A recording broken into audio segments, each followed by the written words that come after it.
Hello guys, rising SF में आप सबका फिर से एक बार स्वागत है।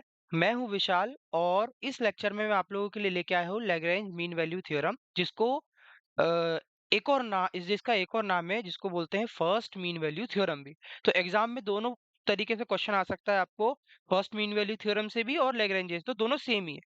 बच्चों कंफ्यूज नहीं हो रहा है। इससे पहले वाली वीडियो में हमने पढ़ा था रोल्स थ्योरम। रोल्स थ्योरम में हमने उसकी कुछ कंडीशंस देखी थी। कंडीशंस के साथ साथ हमने उसका ग्राफ देखा था और उसके कुछ क्वेश्चंस किए थे, राइट। तो लैग्रेंजेस में भी क्या होता है, हम लैग्रेंजेस की भी तीन कंडीशंस है। उन तीन कंडीशंस को हमें फॉलो करना पड़ेगा। अगर वो फॉलो हो रही है तो लैग्रेंजेस मीन वैल्यू थ्योरम क्या होगी, वेरीफाइड होगी, राइट। तो रोल्स थ्योरम से कंपैरिजन में लैग्रेंजेस मीन वैल्यू थ्योरम लगभग सेम ही है।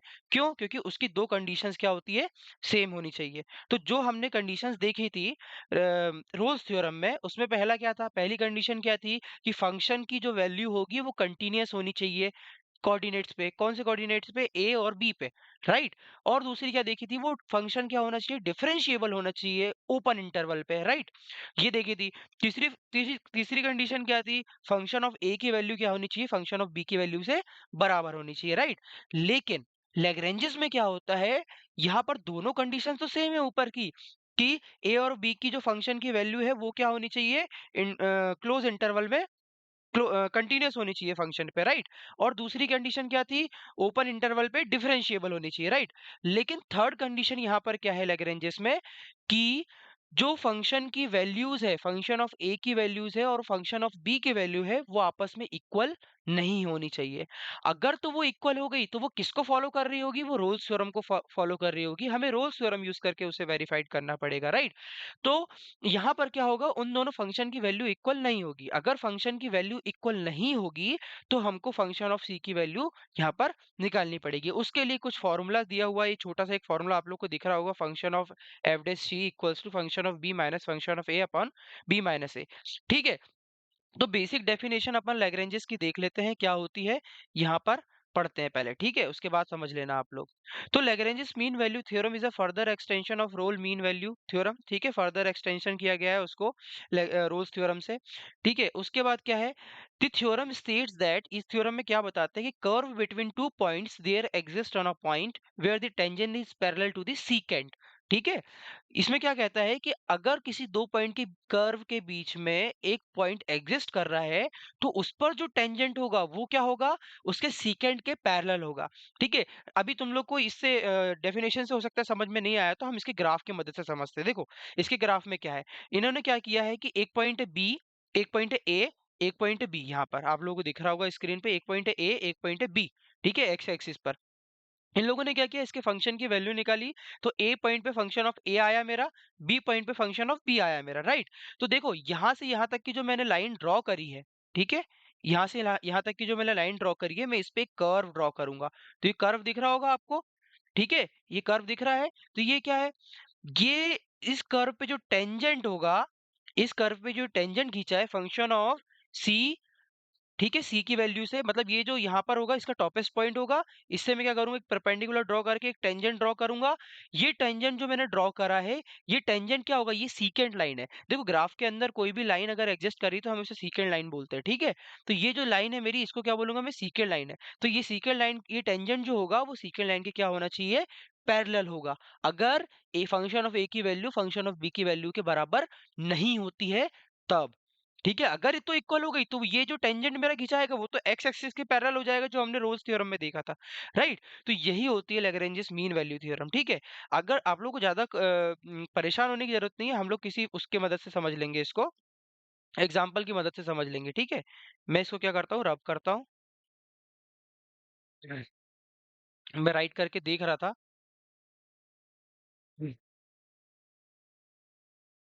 ये रब हो गया, ठीक है। चलो, हम लोग क्या करते हैं, एक एग्जांपल की मदद से इसको समझने की कोशिश करते हैं। मेरे पास कोई एक फंक्शन है, लेट बी सपोज मेरे पास एक फंक्शन है, क्या, लेट बी सपोज मेरे पास एक फंक्शन है x square plus 2x minus 8। ठीक है, ये मेरे पास एक फंक्शन है। मेरे पास कोऑर्डिनेट्स दिए हैं -4 और 4, राइट। तो मेरे को क्या करना है, लैग्रेंजेस मीन वैल्यू थ्योरम को यहाँ पर वेरीफाई करना है कि फंक्शन ऑफ ए की वैल्यू क्या। सबसे पहले मेरे पास तो 3 कंडीशंस थी, उस 3 कंडीशन को मुझे फॉलो करना पड़ेगा। देखो ठीक है, तो फंक्शन क्या है मेरे पास, कंटीन्यूअस फंक्शन है, क्योंकि एक पॉलिनोमियल इक्वेशन जब भी आपको दी होगी, ये देखो पॉलिनोमियल की एक क्वाड्रेटिक इक्वेशन है, ठीक है। तो क्वाड्रेटिक इक्वेशन जब भी दी होगी तो फंक्शन कंटीन्यूअस होगा, क्योंकि मेरे पास एक एक्स की दो दो वैल्यूज मिलेगी। मेरे को याद है, आपको मिडिल टर्म स्प्लिट करोगे तो तुम्हें एक्स की दो दो वैल्यूज मिलेगी, ठीक है। तो कंटीन्यूअस तो है। क्या अब दूसरी कंडीशन को ये फॉलो कर रहा है? बिल्कुल कर रहा है। क्या मैं इस फंक्शन को डिफरेंशिएट नहीं कर सकता? बिल्कुल कर सकता हूँ। तो डिफरेंशिएशन करूंगा मैं इसका, तो क्या होगा, dy by dx equals to, इसको डिफरेंशिएट करोगे तो क्या आएगा, 2x प्लस 2, राइट। ये हो गया इसका क्या, डिफरेंशिएशन। इस इक्वेशन को अभी रख लो साइड में, ठीक है। ये इक्वेशन को अभी संभाल के रख लो, क्योंकि इसका काम आने वाला है, ठीक है। अब मैं क्या करूंगा, इसमें फंक्शन ऑफ ए की वैल्यू फाइंड करूंगा, ठीक है। मैं इसको मान लेता हूँ ए, इसको मान लेता हूँ बी। तो फंक्शन ऑफ ए में क्या, कैसे निकालूंगा, function of a equals to, इसमें फंक्शन ऑफ ए को चेंज कर दो, ए की वैल्यू पुट कर दो यहाँ पर, तो ए स्क्वायर प्लस 2x प्लस 8, ये लिखा मैंने, ठीक है। सॉरी, ए आएगा यहाँ पर भी, ये ठीक है। तो फंक्शन ऑफ ए की वैल्यू क्या होगी, ए की वैल्यू क्या है मेरे पास, -4, इसका क्या हो गया, स्क्वायर प्लस 2 × -4 × 8, इसको जब तुम सॉल्व करोगे तो क्या आएगा, -4 का स्क्वायर 16 प्लस, सॉरी माइनस कर दो यहाँ पे, इसको हटाओ, ठीक है। माइनस का 8, ये भी, ये क्या है, माइनस है एक्चुअली में, ठीक है।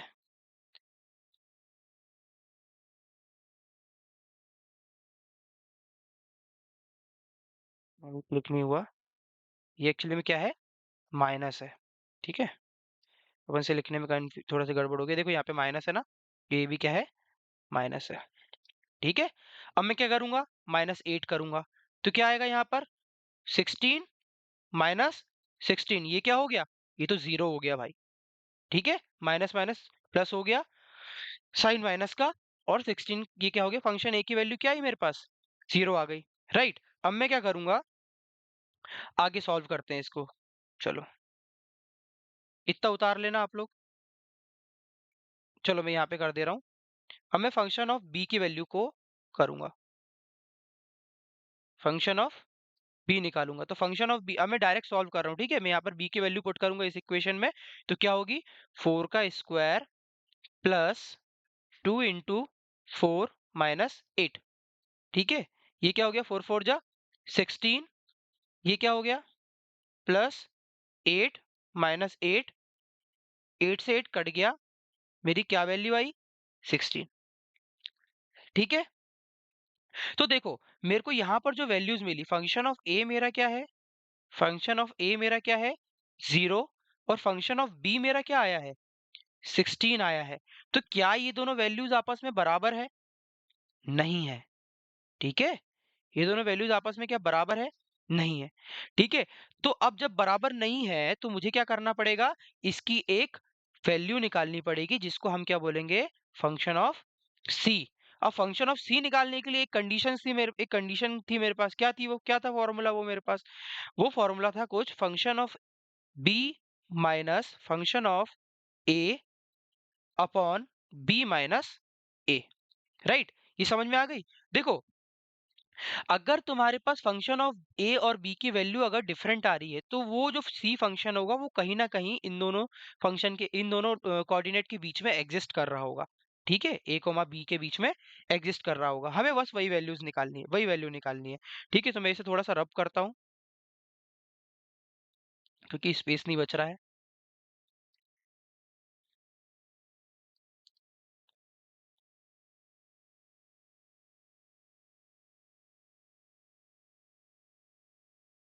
सॉरी,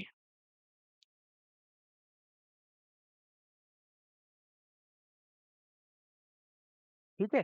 मेरी फंक्शन ऑफ ए की वैल्यू क्या है, यहाँ लिख दे रहा हूँ मैं, फंक्शन ऑफ ए की वैल्यू है मेरी क्या, बराबर नहीं है फंक्शन ऑफ बी की वैल्यू से, ठीक है।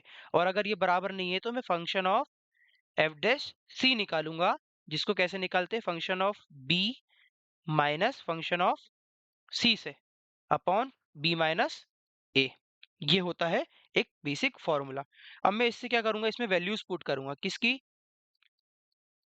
Equals to function of b की वैल्यू मेरी क्या है 16 माइनस 0 अपॉन बी की वैल्यू क्या है मेरा ए क्या था, ए था मेरा -4 और बी था मेरा 4।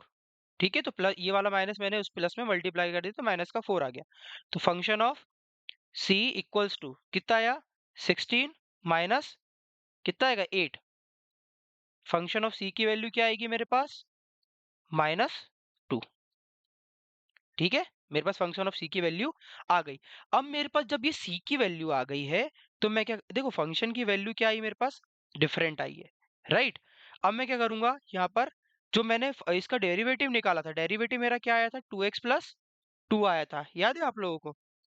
इसका डेरिवेटिव क्या आया था 2x प्लस 2। तो ये जो मेरे को वैल्यू मिली है मैं इससे क्या करूंगा, उसे कंपेयर करूंगा।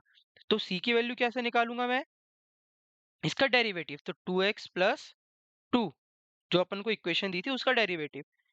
तो इससे कंपेयर करूंगा सी की वैल्यू से, तो सी की वैल्यू क्या है 2x प्लस 2 इक्वल्स टू ये वाला -2। ठीक है, क्या करूंगा मैं इधर करूंगा 2x equals to -2 2x equals to क्या हो गया -4, x इक्वल्स टू क्या हो गया -2 -4 अपॉन 2। इससे इसको काटा तो क्या आया x इक्वल्स टू माइनस का 2। देखो जो मेरे को x की वैल्यू मिली है वो -2 है, जो c की वैल्यू मिली है वो भी -2 है। मतलब मेरी कंडीशन क्या हो गई, वेरीफाई हो गई। मतलब ये जो चीज मैंने करी, ये चीज जो मैंने करी, ये क्या करा मैंने चेक किया कि क्या वो इसके बराबर आ रही है। अगर बराबर आ रही है तो वो कंडीशन क्या होगी इसकी, वेरीफाई होगी। देखो अगर बराबर नहीं भी आ रही तो तब भी वेरीफाई है, वो तब भी वेरीफाई है। पर क्या कंडीशन को थोड़ा सा कंडीशन में थोड़ा सा चेंजेस आएंगे। ठीक है, जैसे कि कभी कभी कंडीशन कभी कभी इसका जो डिविज एक्स की वैल्यू आएगी वो डिफरेंट आ जाएगी, जैसे एक्स इक्वल्स टू 5/2 आ जाएगी या कुछ भी आ सकती है। तब भी कंडीशन वेरीफाई है, क्यों, क्योंकि फंक्शन ऑफ ए की वैल्यू जो है वो बराबर नहीं है फंक्शन ऑफ बी की वैल्यू से। तो होप कि आपको ये वाला एग्जांपल समझ में आ गया होगा। अब मैं एक और एग्जांपल लेता हूँ, उस एग्जांपल की मदद से आपको समझाने की कोशिश करता हूँ, तो आप लोगों को हो सकता है अच्छे से आ जाए समझ में। मैं इसको मिटाता हूँ, आप लोग ये पॉज करके लिख लेना।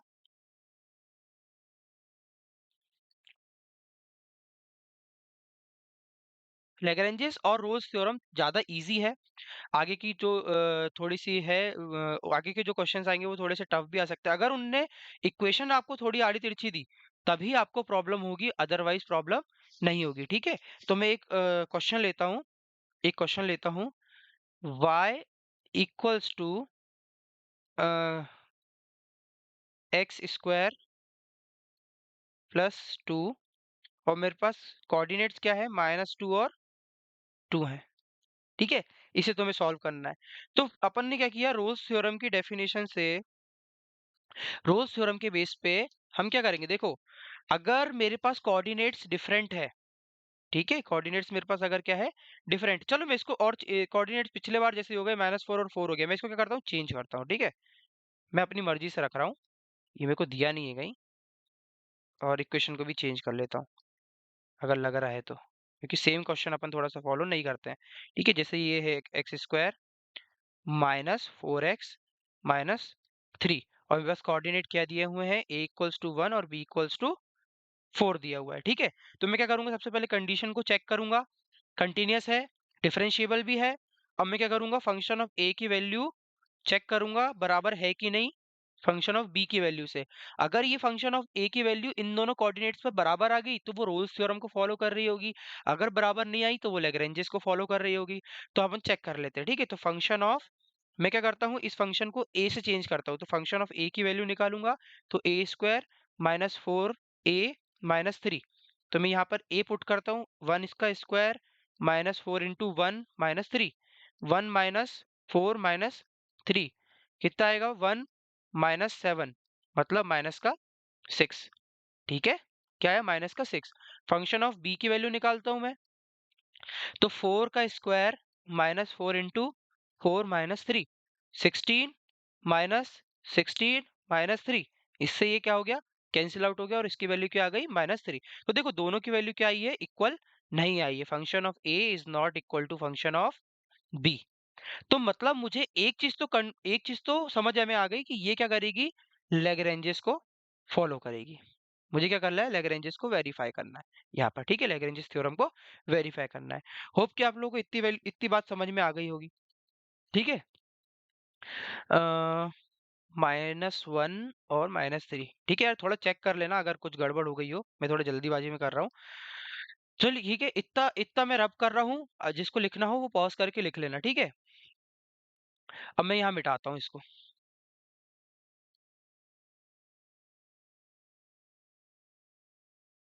कहाँ चला गया?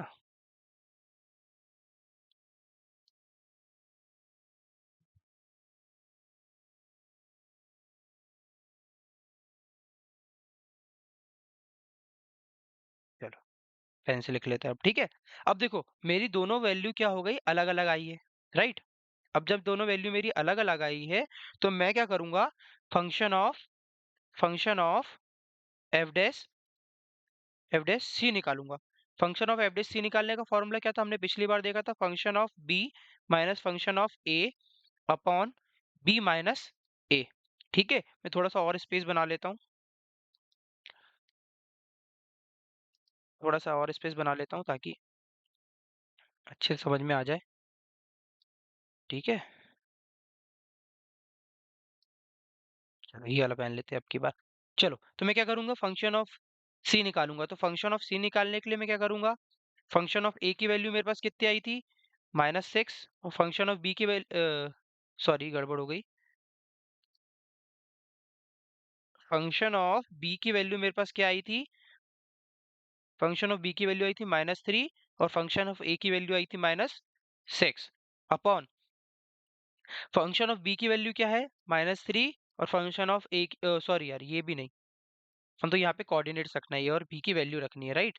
तो ए और बी की वैल्यू क्या है, ए बी की वैल्यू है 4 और ए की वैल्यू है 1। ठीक है, तो फंक्शन ऑफ क्या करूंगा मैं, सी निकालूंगा, -3 माइनस माइनस प्लस का 6 अपॉन 3 इक्वल्स टू कितना आएगा, 3/3, क्या हो गया, 1। तो फंक्शन ऑफ सी की वैल्यू मेरे को क्या मिली है, 1 मिली है, ठीक है। तो ये कंडीशन जो है मुझे संभाल के रखनी है। अगर मुझे 1 मिल गई तो मैं क्या करूंगा, कोऑर्डिनेट्स को चेक, इसकी जो इक्वेशन थी मेरी उसको चेक करूंगा कि वो डिफरेंशिएबल है कि नहीं। क्या थी मेरी equation, x² minus 4x minus 3। इसका डेरिवेटिव मेरे पास क्या आएगा, इसका डेरिवेटिव मेरे पास क्या आएगा, 2x माइनस 4। ठीक है, 2x-4। तो मैं फंक्शन ऑफ सी से इसको क्या करूंगा, चेंज करूंगा, तो 2c-4 हो जाएगा। फंक्शन ऑफ सी की वैल्यू मेरे पास क्या है, फंक्शन ऑफ सी की वैल्यू मेरे में अभी निकाली है मैंने, क्या ही है, 1 इक्वल्स टू 2c-4। ठीक है, तो देखो 1, ये -4 इधर गया तो प्लस का 4 हो गया, और ये 2c कितना आ गया, 5। ये 2 को यहाँ ले आओ, डिवाइड में इनटू में है तो ये, तो मेरी सी की वैल्यू क्या आई, देखो मेरी सी की वैल्यू क्या आई, 5/2, राइट। अब मुझे क्या करना होगा, अगर लेट बी सपोज इसको वेरीफाई कर रहा होगा तो मैं इस वाले में पुट करके रख लूंगा। देखो क्या है मेरे पास, 2x 2c-4, तो 2 × 5/2 ठीक है, इससे ये कट गया, 5-4 = 1। तो मैंने वेरीफाई करके देखा, ये 1 और ये 1 बराबर आ रहा है, मतलब मेरी लेग्रेंजेस थ्योरम क्या हो रही है, यहाँ पे लेग्रेंजेस थ्योरम क्या हो रही है, वेरीफाई हो रही है, राइट। तो ये था एक सिंपल सा बेसिक क्वेश्चन। इसी तरीके के क्वेश्चन जनरली एग्जाम में आते हैं, अगर अगर तो उनने कुछ इक्वेशन आड़ी तिरछी दे दी, अगर तो इक्वेशन उनने आड़ी तिरछी दे दी तो थोड़ा कॉम्प्लिकेशंस हो सकती है। अदरवाइज रोल्स थ्योरम और लैग्रेंजेस थ्योरम दोनों लगभग लगभग एक ही तरीके की है, इसमें कोई भी दिक्कत नहीं होती है, ठीक है। तो अपनी यहाँ पर जो अपन ने वैल्यू निकाली, इसका मतलब क्या है, सी की कहीं ना कहीं वैल्यू क्या हो रही है, ए और बी के कोऑर्डिनेट में कहीं ना कहीं बिलोंग कर रही है, और इसकी जो वैल्यू है वो जीरो के इक्वल नहीं आ रही। देखो हमने क्या किया था, अगर रोल्स थ्योरम में देखा था, सी की वैल्यू अगर जीरो के इक्वल आ रही है तो वो क्या, उसका ग्राफ कैसे जाता था, उसका ग्राफ कैसे जा रहा था, इसके पैरेलल जा रहा था, ठीक है, एक्स एक्सिस के पैरेलल जा रहा था, ठीक है। अब अगर देखो इसमें क्या हो रही है, सी की वैल्यू जीरो तो नहीं आ रही है।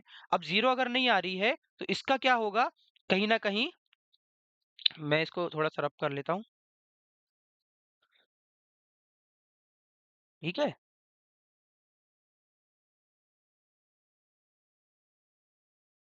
चलो इससे देखो, ठीक है? अगर मेरी C की वैल्यू कहीं न कहीं 0 आती तो उसका ग्राफ कैसे बनता है कि वो एक्स एक्सिस के क्या होगा हमेशा इक्वल होगा। मतलब इसका जो टेंजेंट होगा वो एक्स एक्सिस के हमेशा क्या होगा पैरेलल होगा। राइट? मतलब इसके जो कोऑर्डिनेट्स होंगे वो हमेशा क्या होंगे पैरेलल होंगे। इस तरीके से राइट। अब मेरे पास क्या है यहाँ पर सी की वैल्यू क्या आ रही है 5/2 आ रही है मतलब is not equal to zero है ना। C is not equal to zero आ रही है तो इसमें जो ग्राफ बनेगा वो क्या होगा उसका कर्व कुछ ऐसे जाएगा। ठीक है। और कर्व ऐसे जाएगा तो इसके कर्व पे जो भी मैक्सिमम पॉइंट होगा वो उसके सीकेंड से क्या होना चाहिए बराबर होना चाहिए। अब सीकेंड क्या है ए कॉमा यहाँ पे कुछ पॉइंट होगा यहाँ पे कुछ पॉइंट होगा। मैं यहाँ से बनाऊंगा इसको ये पॉइंट मिला। ठीक है। यहाँ पर कोई पॉइंट इसका मिल रहा होगा और यहाँ पर कोई पॉइंट इसका मिल रहा होगा। तो ये क्या होगा इसके यहाँ से काटूंगा मैं इस लाइन को। ठीक है मैच करूंगा। अब ये वाली जो टेंजेंट जाएगी वो इस लाइन के पैरेलल होनी चाहिए। उन्होंने ऐसा कहा राइट। जो सीकेंट बराबर होना चाहिए किसके टेंजेंट के मतलब पैरेलल होना चाहिए सॉरी पैरेलल होना चाहिए टेंजेंट के। तब जाके क्या होगी लैग्रेंजेस थ्योरम वेरीफाइड होगी। ठीक है। तो होप कि आप लोगों को अच्छे से समझ में आ गया होगा लैग्रेंजेस थ्योरम और रोल्स थ्योरम। बहुत अच्छे से अभी तक मैंने 2-3 वीडियो डाली है। 2-3 वीडियो को आप लोग लाइक कर देना और शेयर भी कर देना जिसको मैथमेटिक्स पढ़नी हो क्योंकि मैं जानता हूँ कि एग्जाम बहुत ज़्यादा पास में आ गए हैं। क्या बोलते 20 तारीख से ही एग्जाम है। आज मुझे एक बच्चे ने बताया आप लोगों के फर्स्ट ईयर के। तो इसमें क्या है कि आप लोगों को बस सीखने की ज़रूरत है। क्यों? क्योंकि क्वेश्चन किसी को नहीं पता कि वो कौन-सी बुक से कहाँ से देने वाले हैं, राइट? अगर आपको आता है तो आप ईज़िली उसको कर लोगे और अगर आपको नहीं आता है तो आप नहीं कर पाओगे, ये तो पक्की बात है। ठीक है? तो आप लोगों को कोई भी क्वेश्चन छोड़ के नहीं आना है। आपको क्या करना है वो जो जो भी इक्वेशन दी होगी उसमें फंक्शन की जो कोऑर्डिनेट्स दिए होंगे उसको उस फंक्शन में पुट करना। पुट करने के बाद बस तुम लोग क्या करना फंक्शन ऑफ बी बराबर माइनस फंक्शन ऑफ ए करना और बी माइनस ए करना जिससे सी की वैल्यू तुम्हारी निकल जाएगी। अगर तुम इतना भी छोड़ देते हो तब भी आपका आंसर मान लिया जाएगा। ठीक है। और देखो आप लोगों को मैं एक ट्रिक बता रहा हूँ कि क्वेश्चन कोई भी करो ऊपर की लाइनें क्या करना ऊपर के 3 से 4 स्टेप क्या करना हमेशा सही लिखना है। क्या करना है? सही लिखना है। अगर आपने ऊपर की 3 से 4 स्टेप सही लिखी है, तो एग्ज़ामिनर क्या करेगा नीचे जाएगा नहीं ज़्यादा। ठीक है? उनको इतना परफेक्शन नहीं चाहिए होता है कि एकदम तुम परफेक्ट आंसर लेके आओ। परफेक्ट नहीं चाहिए होता उन्हें। उन्हें प्रॉपर स्टेप अगर दिख गए कि हाँ, बच्चा सही लिख कर ऊपर से सही लिख के आ रहा है, तो वो क्या करेंगे आंसर को सही कर देंगे। 7 में से 6 नंबर तो देगा भाई एग्ज़ामिनर, कोई दिक्कत नहीं है। 6 नंबर भी बहुत अच्छे नंबर है, ठीक है? बस आपको क्या करना है साफ-सफाई से लिखना है। शुरू के 4 से 5 पेज तो इतने अच्छे से लिखना ताकि एग्जामिनर को लगे कि हाँ ये अच्छा बच्चा पढ़ने वाला है और इसने कॉपी सही लिखी होगी राइट। तो होप कि आप लोगों को ये वीडियो पसंद आएगा। अगर वीडियो पसंद आए तो भाई लाइक कर देना और शेयर कर देना लोगों को शेयर कर देना ताकि ज़्यादा से ज़्यादा बच्चे इसे देख पाए। ठीक है। थैंक यू वेरी मच मिलते हैं नेक्स्ट वीडियो में।